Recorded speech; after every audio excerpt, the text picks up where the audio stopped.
1992, Punisher is one of the hottest characters at Marvel. Gets a third title, Punisher Warzone, featuring Chuck Dixon and John Romita Jr., Klaus Janson on art. And it's kind of like The Sopranos.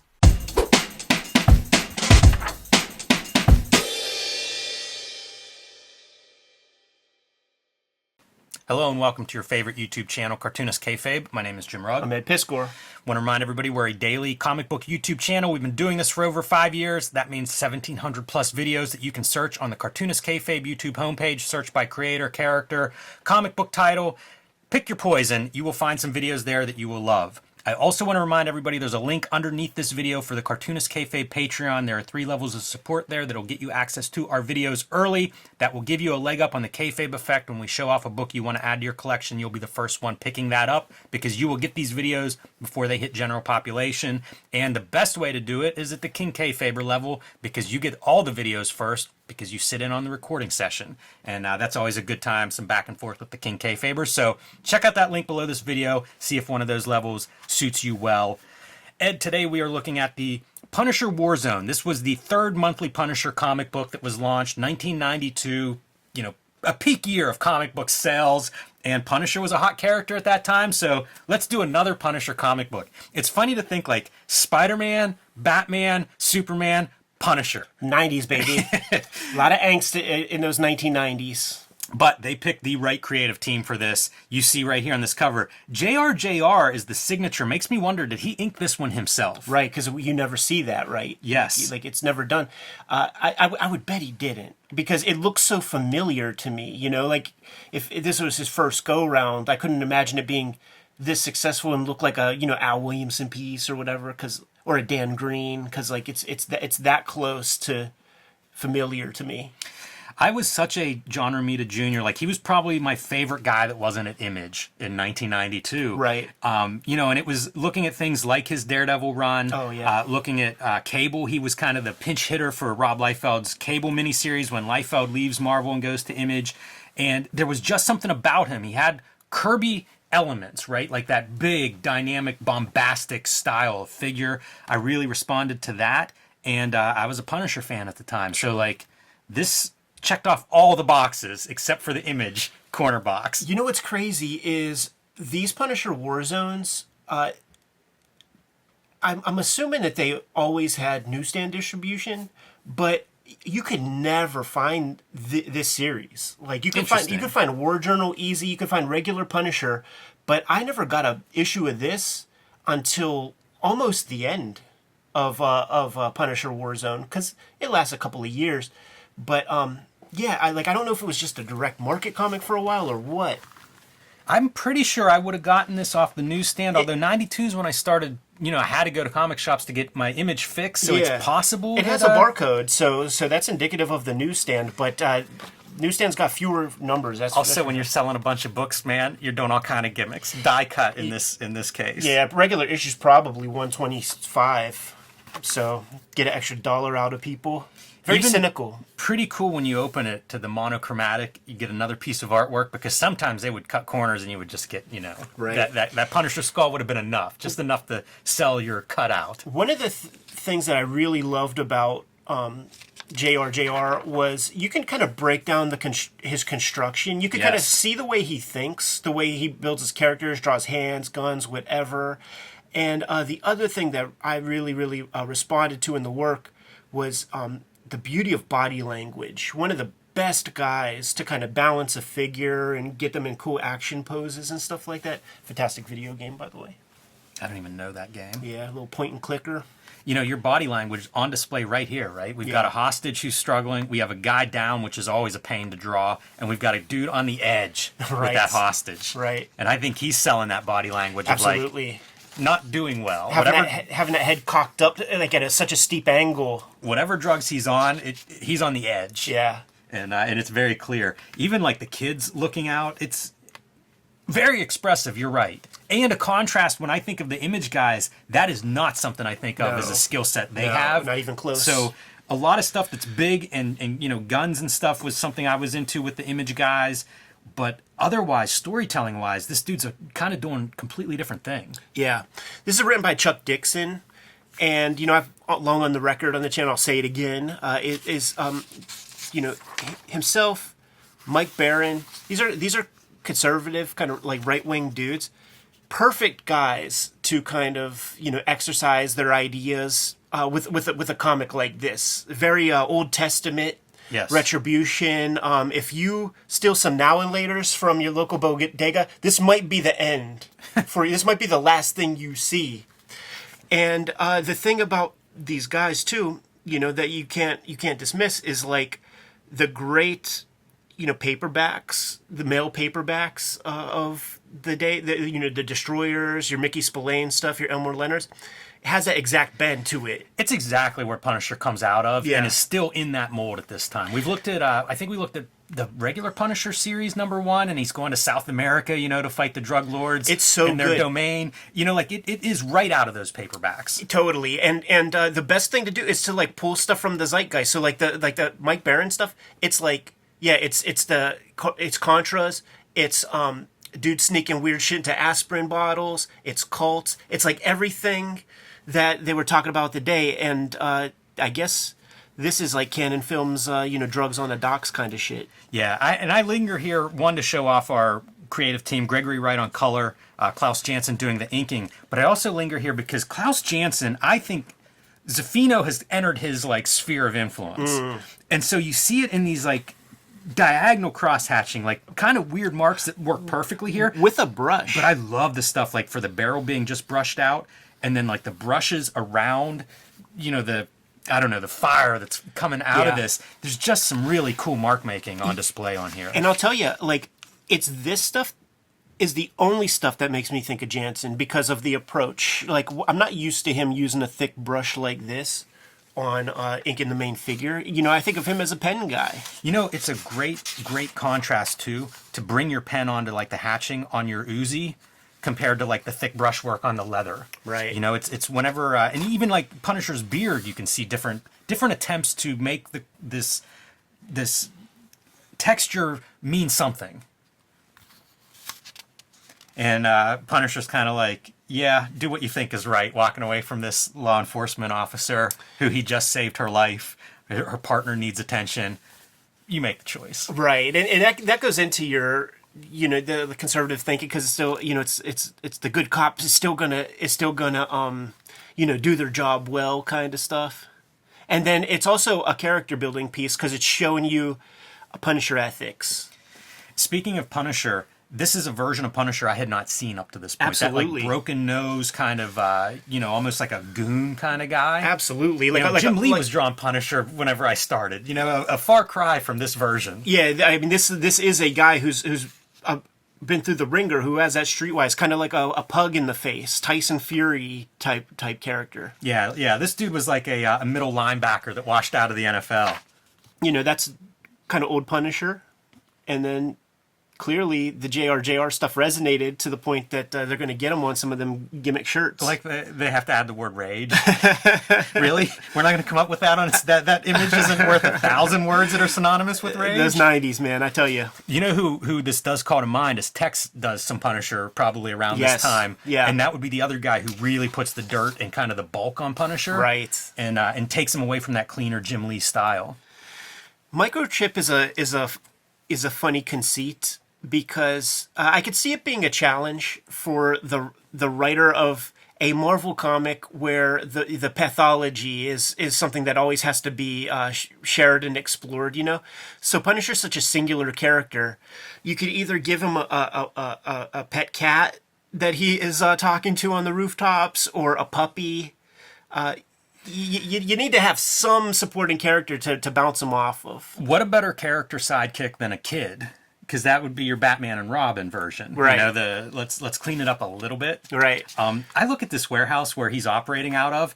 This is a chop shop where he killed some dudes and anybody that asked questions and just took it over. Right. I mean, it's how else do you get this warehouse that's stocked with tools and full of junk cars outside? Well, you get double the money on life insurance if your partner gets killed. Yeah, I guess so. So there's some tension between Microchip and Punisher in this story arc, and where's Microchip going? Punisher's going to follow him. Look at the storytelling, though, man. It's he's throwing tails, and you see exactly what he's doing. He's playing it off. If somebody is following behind him. There's no way you're going to get through this door without being very noticeable behind me. It's so good too. Like, I don't think Microchip gets through that door without it being pretty noticeable. I'm saying... I'm not sure the bag makes it in. I'm saying it might be erotic, what's happening in between that fucking set of butt cheeks, man. Look at the two follow panels, though. You know, like the two-man shot, right, where we're on Frank Castle and Microchip's far away, and then vice versa. Flip that point of view, and we just see barely the little Frank Castle following him. Great stuff. JR, fantastic storyteller. And I would bet you that this is Marvel method. So all this stuff is JR. And imagine being Chuck Dixon and being delivered these beautifully laid out pages. It must be a pleasure to write on top of. Yeah, you would think so. That's I was reading, like, you know, how to break into comics or whatever, and they talk about, like, re-dialogue some pages, you know, thinking Marvel method or whatever. And there's a vast difference between a page that looks like this and probably about writes itself by the time it's put some captions on it, compared to like some of that stuff we look at and it's like, I don't even know which panel is the next panel. It's that stuff that we heard people talk about, John Byrne discussing taking those Jim Lee pages late and trying to turn them into something. Really fantastic. They're like the cat and mouse of following Microchip through Manhattan to get to some office where he's talking to somebody in a disguise and the guy's taking notes. That's what we know. This panel is so brilliant to me. I love the negative space stuff. I've done it a lot myself, like, you know, see X-Men Grand Design and things where the black is just, it's all black, and then you show a couple of pieces that might be in color, and then, but your brain can kind of build the thing. And it does make me wonder, is that Klaus? Or, you know what I mean? Like, did JR draw Punisher? And if we saw the pencils, there's so much more pencil labor than there is in ink, because this is all you need. It's iconographic. I'll give props too to Greg Wright, the colorist. I love the choice of like leaving most of him in white and just those little bits of some color, just a tiny bit. It's so observant, you know. It is that Queen album cover, or if you saw a Jeff Darrow, Dave Cho conversation, like Jeff's face is completely illuminated, and it's everything else is black. That's amazing. An homage to this issue, no doubt. Right.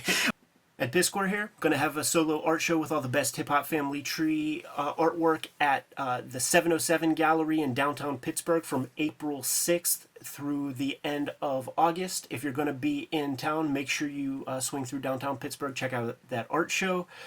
I also have the Switchblade Shorties daily comic strip that I'm presenting to you on all of my social media platforms, and there's a dedicated webtoon where you can get the latest Switchblade Shorties comics. Hip Hop Family Tree Omnibus, 40% off on Amazon right now. X-Men Grand Design Trilogy trade paperback. 3 flavors of Red Room. Crypto Killers trade paperback. Trigger Warnings, and The Antisocial Network. Jimmy has Street Angel, Princess of Poverty. Street Angel, Deadliest Girl Alive.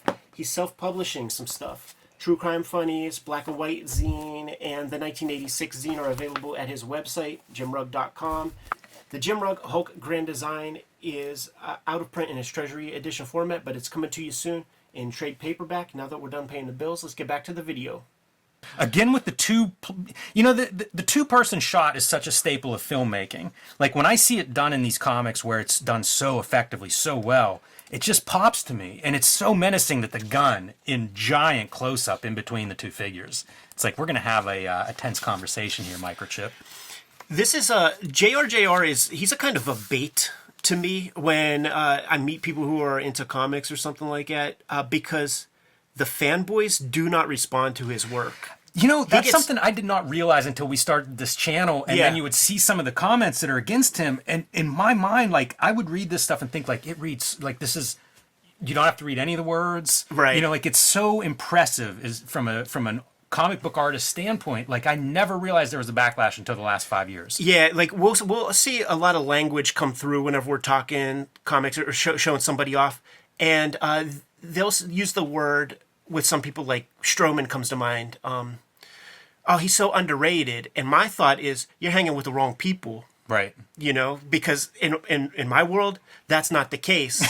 And properly rated over here. Yeah. And then the Alan Moore stuff where he's like, give the people what they need. Because, like, if the customer knew what he needed, they would be making the thing, or they wouldn't need you. So that comes into it. And then when you want to get real egregious with it, there's a famous scene in Breaking Bad when Jesse Pinkman's going to, like, the Narcotics Anonymous And I often think, his monologue there, the reason I'm here is to sell you meth. You're customers to me. And that's where my mind goes. It's like, okay, the fanboys, you're a fanboy. Like, you're the customer. Customer is always right. So I guess this comic ain't for you, but you don't confuse yourself with being an artist or a creative, because we're on two sides of a river.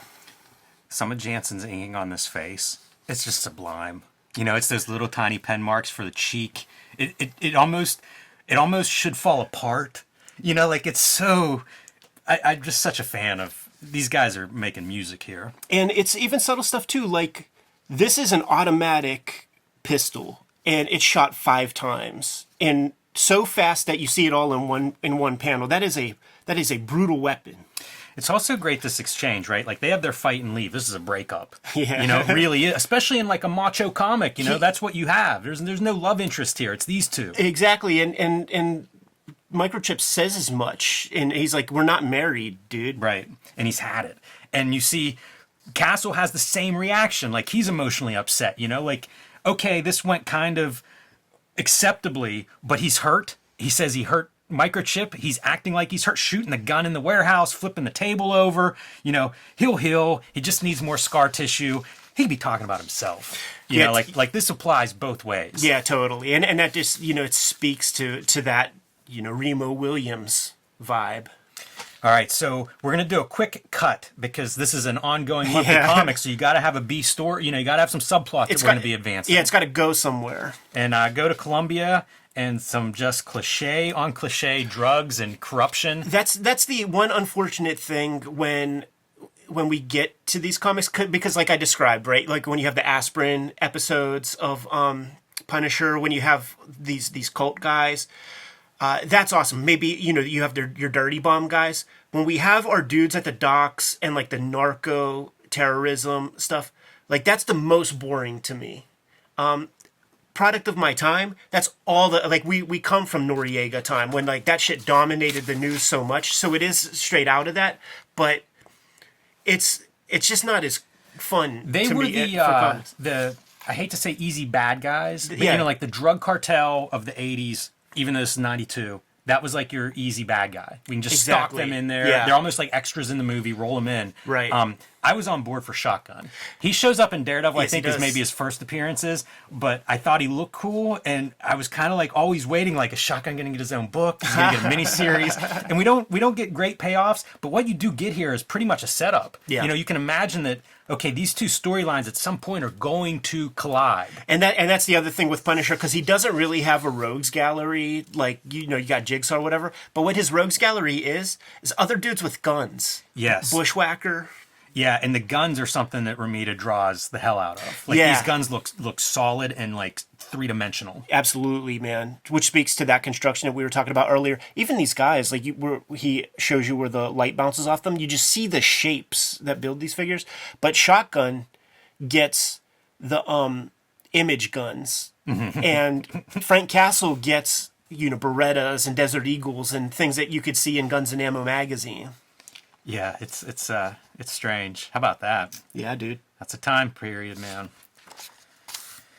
All right, so we then get to kind of like what the story arc is going to be for these first several issues, and it is that this is, I guess, mafia guys that are robbing a Chinese bank. There's Chinese organized crime. They're banking in this restaurant in Chinatown. Somehow these mafia goons find out about it. They show up. They rob the bank. Yeah. Frank Castle hears about it, and he's going to show up too, but I have to linger on, like, how do you sell this with... I'm not photo referencing the backgrounds and tracing them. I'm not doing full page spread to show you Chinatown. We're just going to have a couple of these neon signs. Impressionistic inking to imply almost like that wet ground with the lights reflecting.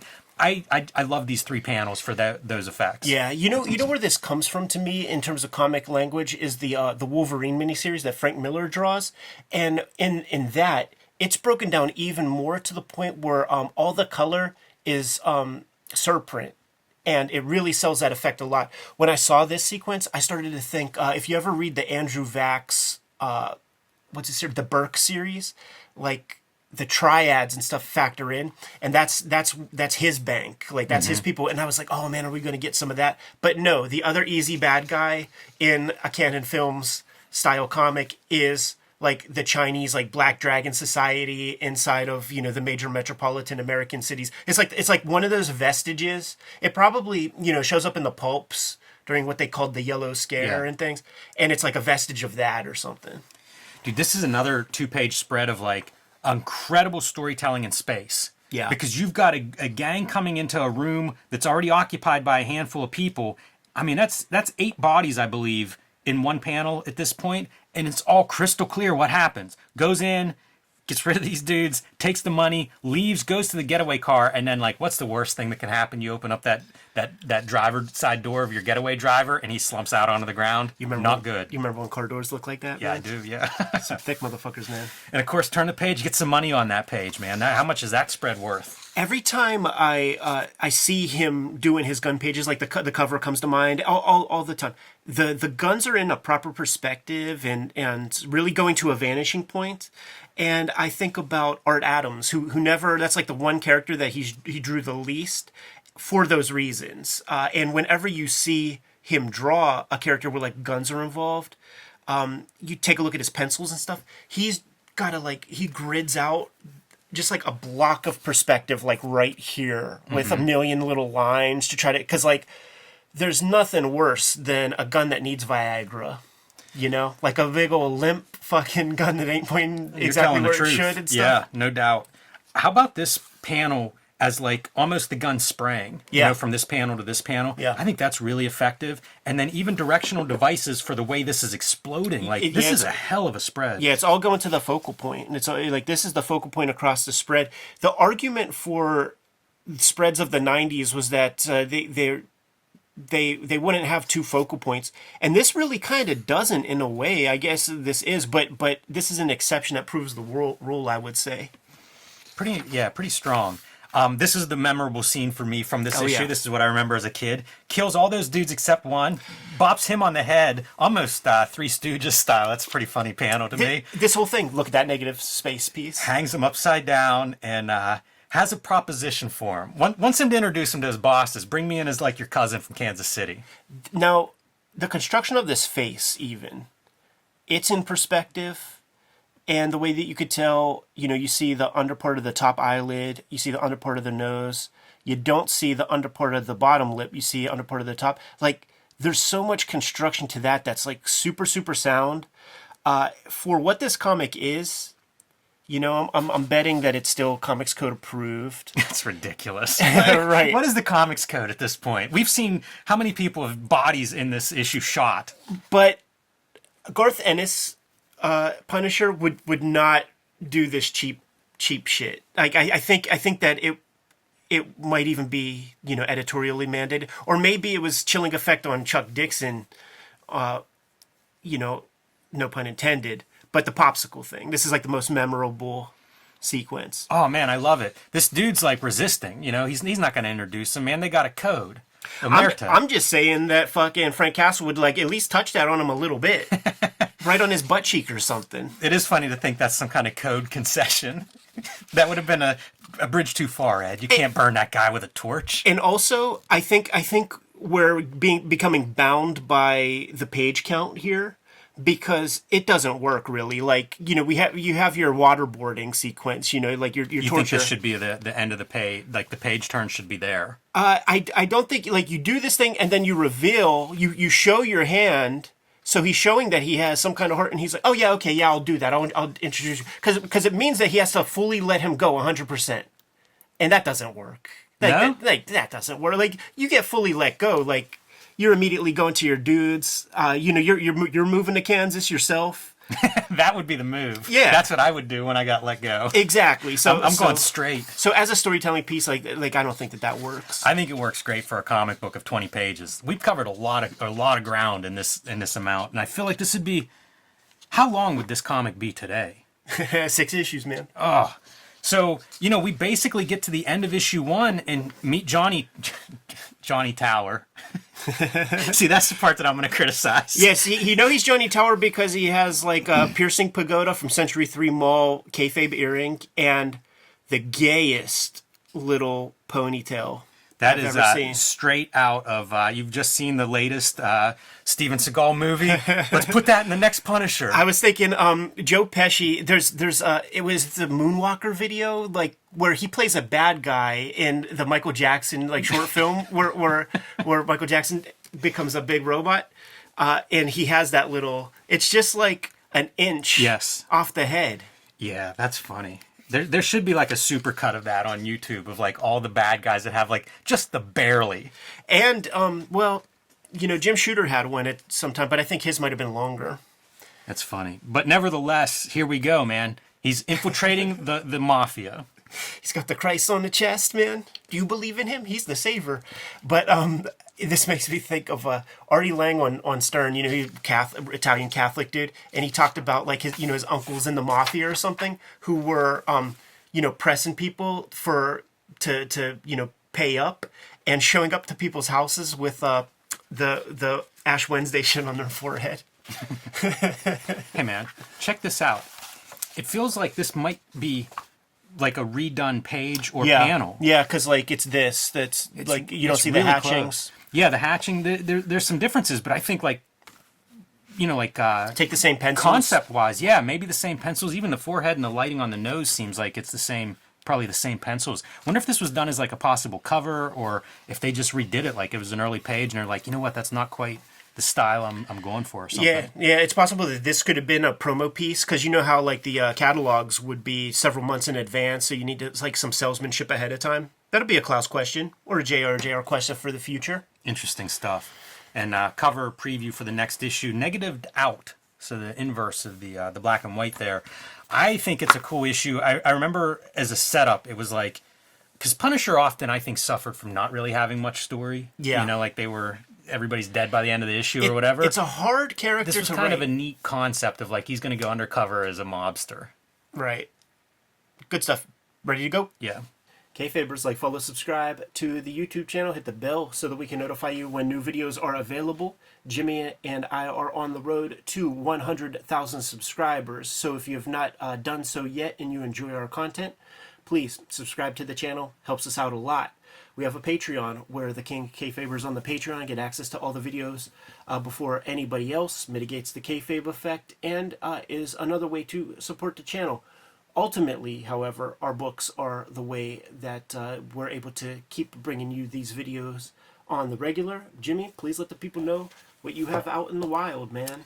Yeah, best thing to do for my latest comics is patreon.com/JimRugg. It's where I've been scanning and posting pages as I do my self-published stuff. In comic shops, you can find Street Angel, Princess of Poverty, and Street Angel, Deadliest Girl Alive. These are my two Street Angel collections. All the Street Angel comics are in these two books from Image, so you can get them wherever you get Image comics or books. The stuff I've been self-publishing, I'm selling on JimRugg.com. That's the 1986 zine, the BW zine, and True Crime Funnies, some nonfiction, a nonfiction anthology featuring 3 stories, including 2 wrestling stories in there. So you can find those on my website or on patreon.com/JimRugg. And the Hulk Grand Design, that nice oversized one, is out of print. However, a new trade paperback is coming out in May from Marvel, and you can pre-order that one now wherever you buy books, and I ask you to please do so because it lets Marvel know to keep these things in print. I'm going to have a solo art show here in Pittsburgh at the 707 Gallery, downtown Pittsburgh, beginning April 6th. It's going to be up through August, so if you are swinging through Pittsburgh, check it out. I don't think that there's any charge to check it out, and it's all of my best Hip Hop Family Tree pieces presented to you as beautifully as we can possibly do it.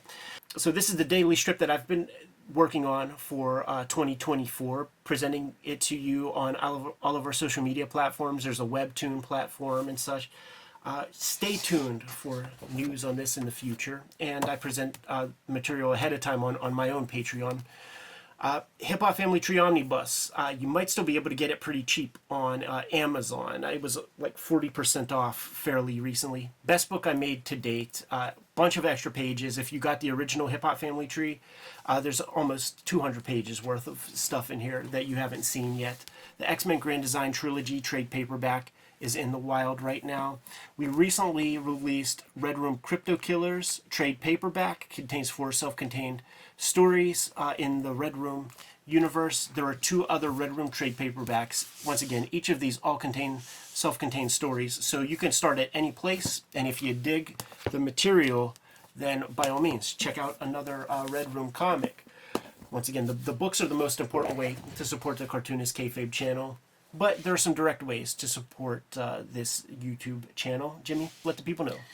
You can subscribe to the Cartoonist Kayfabe e-newsletter at the links below this video. We'll keep you up to date on new releases and upcoming appearances.